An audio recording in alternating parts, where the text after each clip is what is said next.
Hey folks, let's do today's CSS battle. Ooh, I like this. What have we got going on here?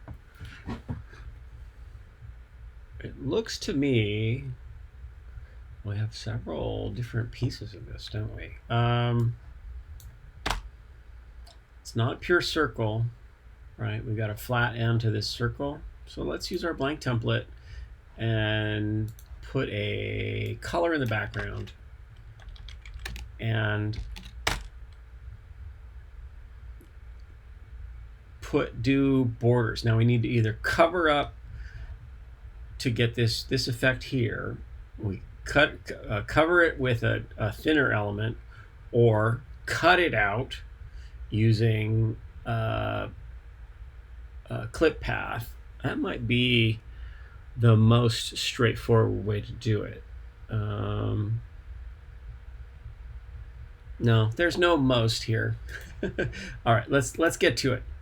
I think we need a border. Border to, what is it, 30 pixels solid red, and then let's remove this background and then do border radius.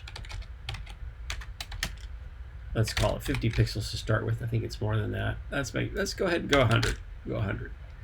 And now we'll use margins to plop this into place.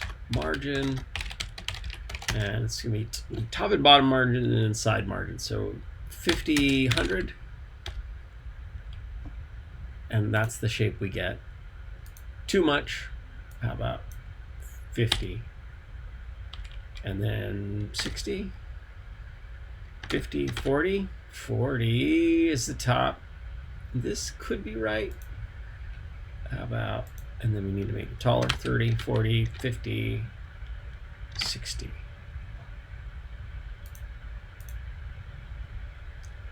The side margins need to go up 1, 2. And then our border radius is too much or not enough, 80, 8,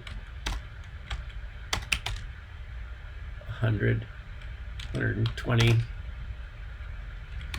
And then let's do something fun. 2 inches. Has a 2-inch border radius, which actually gives us what we want there. I think that also means that unfortunately this border is not thick enough. How about 40? And that means we're too tall. So adjust, adjust, adjust. There it is. Okay. So what do we do for part 2? So we have to cover this, right? And we need to put this triangle in. What are our choices? We can do a triangle with borders and border colors, but that's probably not what we want to do here, because we need to do this as well. So let's create an element, a second element that's a little bit different.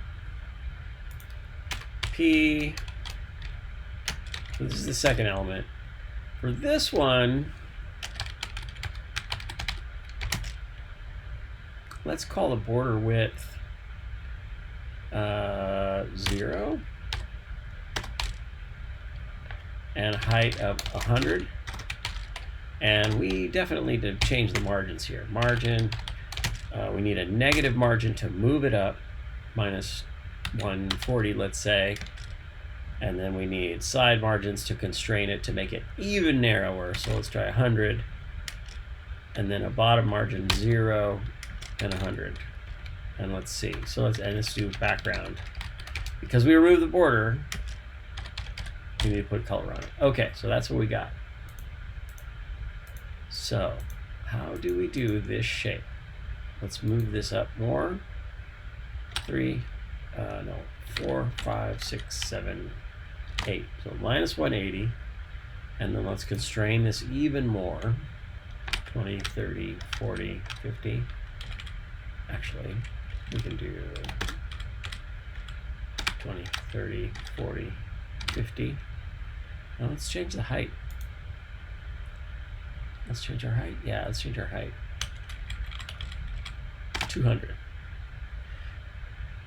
Now, we want to change this border radius, but maybe we don't need to. If we increase our margins more, we can move it up further and then make it taller, 30. And then we have this position to work with. So let's do a little bit less. Let's make that height 200. And then make this 180 again. There we go.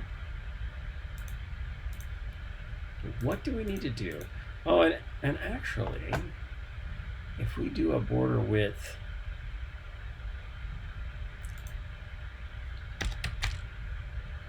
can we use that?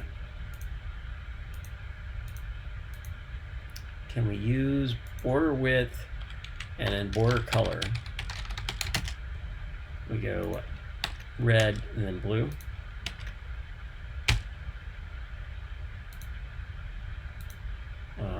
No, that's not. Well, could that work? How about border width of 100? That's a weird shape. Oh, and that's kind of interesting, isn't it? What if we do that like that? Okay. Let's get a strategy here. Put that red as the third number. And let's decrease the height.